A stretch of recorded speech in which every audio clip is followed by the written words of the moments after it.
Have you ever seen something that despite it trying to seem human, there was just something off about it? They call this the uncanny valley, where the closer something tries to appear like a human, the creepier it gets. And in the story we cover today, one young boy got to experience this personally. Hi, I'm Jordan here on Kudzu Cast, where we talk about all things strange, paranormal, and conspiracies.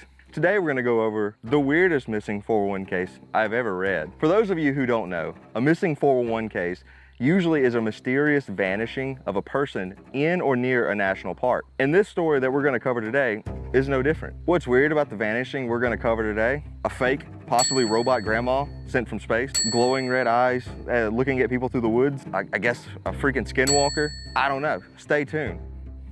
I'm not supposed to say skinwalker out loud.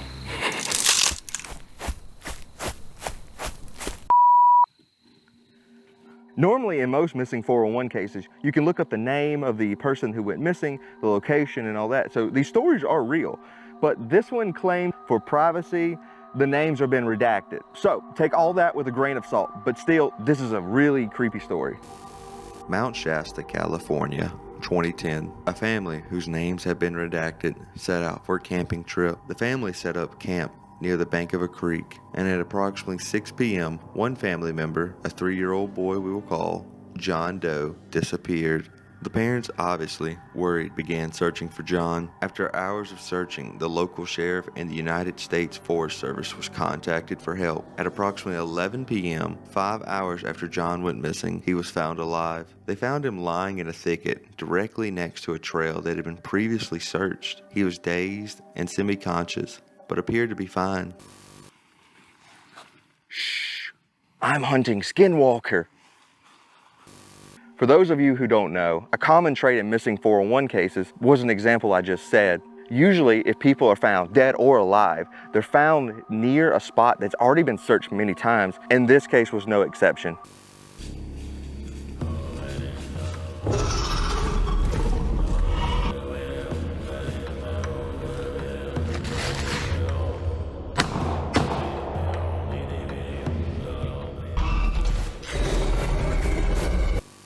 Once John was found and medical staff had cleared him, the family went home and life pretty much returned back to normal for them. 3 weeks later though, John was at his grandmother's when he suddenly started making strange comments that made the grandma pause. John said, "I don't like my other grandma Cappy." Cappy was the name that John had called his grandmother, Kathy. The grandma was visibly confused, so she asked him to explain further. That's when John said, "Don't you remember when I was lost in the woods? The other grandma, Cappy, grabbed me and took me to a creepy place." He went on to describe this other grandma, Cappy, that had led him deep inside a cave, which had a cool, dark, spider-infested room filled with motionless humanoid robots. John also said that the room had dusty purses, guns, and other weapons scattered across the floor. While John was with this other Cappy, he noticed a strange light radiating from her head, and that's when he realized this wasn't his normal Cappy. Cappy then got John to lay down so she could inspect his stomach, and then she demanded that he defecate on this sticky paper that she had. John couldn't go at the time, so he declined her request, but this other Cappy began to get agitated. The robot Cappy changed the subject and told John that he was from outer space and John had been implanted in his mother's womb. Shortly after that, the robot Cappy took John outside and led him to the thicket where he was found, and he was told to wait there until help arrived. Where am I at? Grandma, is that you? Yeah. Wait a minute. You're not the real grandma, just like the story. Well, I don't care what you want or what you say. I'm not shitting on a piece of paper for you.